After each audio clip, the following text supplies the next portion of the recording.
Hello दोस्तों, आप सभी का स्वागत करते हैं आपके अपने इस चैनल पर।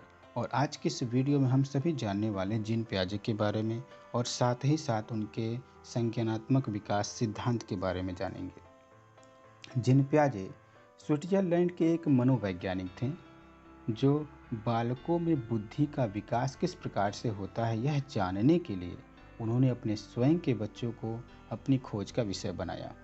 बच्चे जैसे जैसे बड़े होते गए उनके मानसिक विकास संबंधी क्रियाओं का वह बड़ी बारीकी से अध्ययन करते रहे। इस अध्ययन के परिणाम स्वरूप उन्होंने जिन विचारों का प्रतिपादन किया उन्हें पियाजे के मानसिक या संज्ञानात्मक विकास के सिद्धांत के नाम से जाना जाता है। जिन पियाजे का कहना यह था कि जब बच्चा जन्म लेता है तभी उसके अंदर कुछ न कुछ सहज क्रियाएं उत्पन्न हो जाती हैं। कुछ योग्यताओं को वह लेकर पैदा होता है, जैसे उंगलियों को चूसना, वस्तुओं को देखना, वस्तुओं को पकड़ना, वस्तुओं तक पहुंचना आदि जो गुण होते हैं वो बच्चा पहले जन्म से ही लेकर के आता है। अतः जन्म के समय बालक के पास बौद्धिक संरचना के रूप में इसी प्रकार की क्रियाओं को करने की क्षमता होती है। लेकिन जैसे जैसे वह बड़ा होता है उन बौद्धिक विचारों का दायरा बढ़ता जाता है और वह बुद्धिमान बनता चला जाता है। बच्चों में दुनिया के बारे में समझ विकसित करने की क्षमता पैदा हो जाती है। वातावरण के अनुसार स्वयं को ढालना अनुकूलन कहलाता है। बच्चों में वातावरण के साथ सामंजस्य स्थापित करने की बेहतर क्षमता होती है। पूर्व ज्ञान के साथ नवीन ज्ञान को जोड़ने की जो प्रक्रिया होती है उसे आत्मसातीकरण कहते हैं, एसिमिलेशन कहा जाता है। जब बालक अपने पुराने स्कीमा यानी पूर्व ज्ञान में परिवर्तन करना प्रारंभ कर देता है तो वह प्रक्रिया समायोजन कहलाती है। पियाजे के संज्ञानात्मक विकास के सिद्धांत के अनुसार हमारे विचार और तर्क अनुकूलन के भाग हैं। संज्ञानात्मक विकास एक निश्चित अवस्थाओं के क्रम में होता है। संवेदी प्रेरक अवस्था अनुकरण, स्मृति एवं मानसिक निरूपण पर आधारित होती है। पियाजे के संज्ञानात्मक विकास को 4 अवस्थाओं में विभाजित किया गया है, जिनके नाम एवं विशेषताएं इस प्रकार हैं। पहला है इंद्रिय जनित गामक अवस्था, जन्म से 2 वर्ष तक। दूसरा है पूर्व संक्रियात्मक अवस्था, 2 से 7 वर्ष तक। मूर्त संक्रियात्मक अवस्था 7 से 11 वर्ष तक, ये तीसरा है। और चौथा है अमूर्त संक्रियात्मक अवस्था 11 से प्रौढ़ावस्था तक। पहला इसमें इंद्रिय जनित गामक अवस्था जन्म से 2 वर्ष तक होती है और इनमें बालक के अंदर क्या क्या चीज़ें होती हैं डेवलप्ड, उस संज्ञानात्मक विकास में क्या क्या बातें होती हैं उसके बारे में हम लोग जानेंगे। मानसिक क्रियाएं, पहली बात इसमें क्या हमको समझ लेनी चाहिए कि मानसिक क्रियाएं इंद्रिय जनित गामक की क्रियाओं के रूप में ही संपन्न होती हैं। यानी बच्चा अभी छोटा होता है तो उसके अंदर जो भी मानसिक क्रियाएं होती हैं वो इंद्रिय जनित गामक होती है, मतलब अपने इंद्रियों के द्वारा ही वो क्या करता है, अपनी मानसिक क्रियाओं को करता है। दूसरा पॉइंट है भूख लगने की स्थिति को बालक रोकर व्यक्त करता है। इस अवस्था में व्यक्ति आँख, कान एवं नाक से सोचता है। जिन वस्तुओं को भी प्रत्यक्ष रूप से देखते हैं उनके लिए उसी का अस्तित्व होता है। कहने का मतलब ये है जब बालक बहुत छोटा होता है उस दौरान अपनी भूख लगने की स्थिति को वो कैसे व्यक्त करेगा, रोकर व्यक्त करेगा। इस अवस्था में वो बच्चा आँख, कान एवं नाक से सोचता है, यानी इंद्रिय जनित गामक अवस्था है। यहाँ पर सोचने की जो क्षमता है उसकी आँख, कान एवं नाक से होता है। जिन वस्तुओं को भी प्रत्यक्ष रूप से वह देखता है केवल उसी का अस्तित्व होता है। कहने का मतलब अगर उस छोटे से बच्चे के पास कोई कलरफुल टाइप का खिलौना आप लाएंगे तो जब तक वो देखता है तब तक उसको वो पकड़ने की कोशिश करता है, लेकिन जो ही आप उसको थोड़ा सा दूर कर देंगे, आंखों से ओझल उसके हुआ नहीं, उस चीज़ों को वो क्या करता है, भूल जाता है, फिर उसके लिए परेशान नहीं होता है। इससे यही ज्ञात होता है कि जिन वस्तुओं को प्रत्यक्ष रूप में वह देखता है केवल उसी का अस्तित्व उसके लिए होता है। तीसरी बिंदु यहाँ पर यह है कि इस आयु में बालक की बुद्धि उसके कार्यों के द्वारा व्यक्त होती है। जैसे चादर पर बैठा शिशु चादर पर थोड़ी दूर स्थित खिलौने को प्राप्त करने के लिए चादर को खींचकर खिलौने को पकड़ लेता है। भाई ये भी एक प्रकार का उस बच्चे के अंदर कोई न कोई संज्ञानात्मक विकास का ही है। एग्जाम्पल क्या है, बच्चा खेल रहा है और चादर पर पड़ी थोड़ी दूरी भी कोई खिलौना है, उसको वो पाना चाहता है, उसको पकड़ने की कोशिश कर रहा है। तो वो खिलौना पकड़ वहाँ तक तो जा नहीं सकता, पर चादर को खींच के क्या करता है, खिलौने को अपने पास कर लेता है और पकड़ लेता है। यानी उसके अंदर कार्यों को करने की क्षमता विकसित हो जाती है।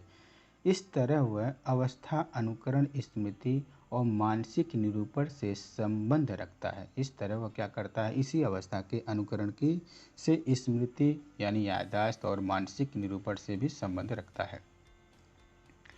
दूसरा है पूर्व संक्रियात्मक अवस्था 2 से 7 वर्ष तक। इस अवस्था में बालक अपने परिवेश की वस्तुओं को पहचानने एवं उसमें विभेद करने लगता है। यानी इस अवस्था में बच्चे के अंदर आसपास की वस्तुओं को पहचानने लगेगा, है ना, कौन सी क्या चीज़ें होती हैं वो जानने लगता है और साथ ही साथ उनमें अंतर भी समझने लगता है।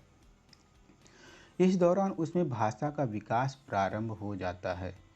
इस अवस्था में बालक नई सूचनाओं और अनुभवों का भी संग्रह करता है। वह पहली अवस्था की अपेक्षा अधिक समस्याओं का समाधान करने योग्य हो जाता है। बच्चों में वस्तु स्थायित्व के गुण का विकास होने लगता है। मतलब इससे पहले वाली अवस्था में वस्तु का अस्तित्व जब तक वो देखता था तब तक होता था, उसके अलावा उसको पता नहीं होता था कि वो वस्तु है या नहीं है। लेकिन इस अवस्था में वस्तु का अस्थायित्व के गुण के विकास भी हो जाती है। यानी वो समझ जाता है कि वो वस्तु आसपास ही कहीं होगी, उसको खोजने पर वो प्राप्त हो सकता है।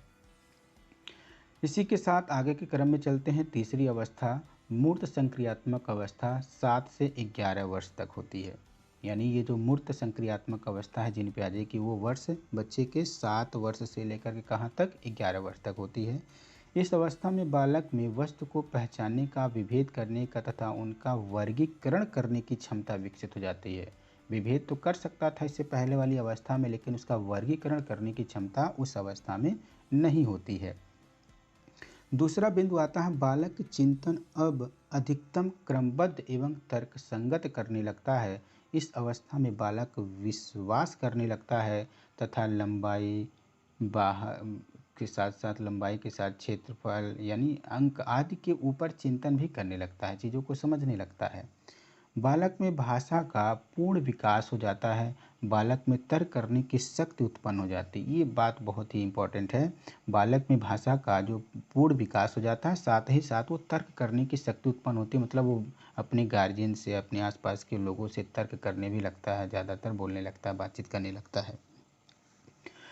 लास्ट है बालक अपने पर्यावरण के साथ अनुकूलन करने के लिए नियमों को सीख लेता है। साथ ही साथ ये बहुत ही इम्पोर्टेंट पॉइंट यहाँ है कि 7 से 11 वर्ष के उम्र में बालक अपने पर्यावरण के साथ अनुकूलन करने लगता है और साथ ही साथ अनेक नियमों को सीख लेता है। यानी ये अब वहाँ के परिवेश के आधार पर रहना सीख लेता है।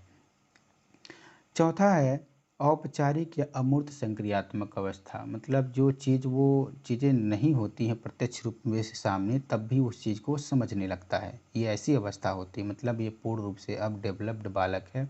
जो चीज़ें आंखों से दिखाई नहीं दे रही हैं उसके भी बारे में वो समझ पाता है। ठीक है, औपचारिक या अमूर्त संक्रियात्मक अवस्था 11 वर्ष से प्रारंभ होकर के प्रौढ़ावस्था तक होती है। इस अवस्था में बालक अमूर्त चिंतन करने लगता है। मतलब अब दिमाग से कैलकुलेशन भी करने लगता है, वो सोचने लगता है अपने मन में ही। इस अवस्था में बालक के अंदर भाषा संबंधी योग्यता शीर्ष पर होती है। पहली अवस्था में बालक के अंदर भाषा की योग्यता तो होती है, लेकिन उस योग्यता को अब यहाँ पर क्या है, एकदम शीर्ष स्थान पर पहुँचा देता है वह। बालक में अच्छी तरह से सोचने और समस्या समाधान करने तथा निर्णय लेने की क्षमता विकसित हो जाती है। ये भी सबसे बड़ी प्लस पॉइंट है कि इस अवस्था में बालक अच्छी तरह सोच सकता है। समस्या का समाधान करने के लिए वो कुछ न कुछ विकल्प ढूंढने लगता है और साथ ही साथ अच्छा और बुरा का निर्णय लेने की भी क्षमता इसके अंदर डेवलप हो जाती है। इस अवस्था में बालक के अंदर अपसारी चिंतन तथा निगमन तर्क की योग्यता विकसित हो जाती है। यहाँ गलती से निगम लिखा गया है बट वो निगमन है। इस अवस्था में बालक के अंदर अपसारी चिंतन तथा निगमन तर्क की अवस्था विकसित हो जाती है। अपसारी चिंतन मतलब ऐसा चिंतन होता है जो आप समझ रहे होगे कि अपसारी मतलब होता है फैलना। यानी इसका जो चिंतन होगा इस बालक का, वो एक बिंदु से समझ लीजिए क्या हो रहा है, एक फैल रहा है, मतलब बहुत सारी चीज़ों को वो सोच सकता है। अपसारी चिंतन इसके अंदर एक साथ वो कई सारी चीज़ों को सोच सकता है, आसपास की चीज़ों से संबंधित जानकारी के बारे में वो समझ सकता है।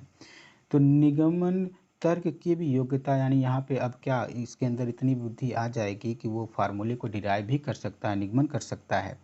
इसके अंदर ये भी योग्यता विकसित हो जाती है।